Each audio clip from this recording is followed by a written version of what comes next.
Si on t'a dit que quand on reçoit la vie, on reçoit le salut, peu importe ce que tu fais, tu ne perdras pas le salut, on t'a séduit.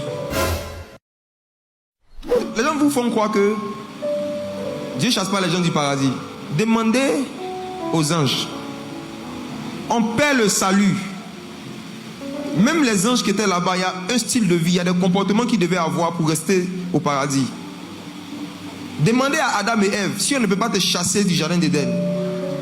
Ne laissez pas quelqu'un vous faire croire que vous êtes les enfants préférés de Dieu. Et que peu importe vos habitudes et vos pratiques, Dieu ne peut pas un jour s'irriter et arriver à un point où il dit « Je te chasse du royaume et tu es déchu de la grâce pour toujours ». Demandez à Saül si on ne perd pas le salut. Demandez à Saül si on ne veut pas perdre le Saint-Esprit. Saül avait le Saint-Esprit. Le Saint-Esprit est sorti de son corps et le Saint-Esprit a envoyé un démon dans le corps de Saül pour le remplacer. Jusqu'à ce que Saül se suicide. Mes frères, on perd le salut. Ne croyez pas en ce genre de message. Un jour, on aura le sujet d'en parler. Et mes frères, on perd l'onction aussi. On perd l'onction. On perd la vie de prière. Tu peux perdre ta vie de prière. Tu peux avoir une vie de prière intense pendant une semaine. Et à cause de certaines habitudes que tu as, tu n'arrives plus à prier après.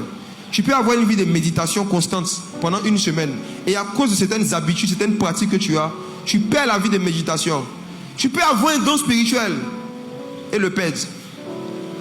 Tu peux avoir un moment de ta vie où Dieu te montre beaucoup de songes. Dieu te parle beaucoup par des songes. Et puis arrivé un moment, tout s'arrête. Ni songe, ni vision, ni rien. Tu as fait quelque chose. Il y a forcément une habitude ou une pratique que tu as fait ou que tu n'as pas fait. Il y a quelque chose peut-être que tu n'as pas fait ou que tu as fait qui font stopper certaines expériences. Oui.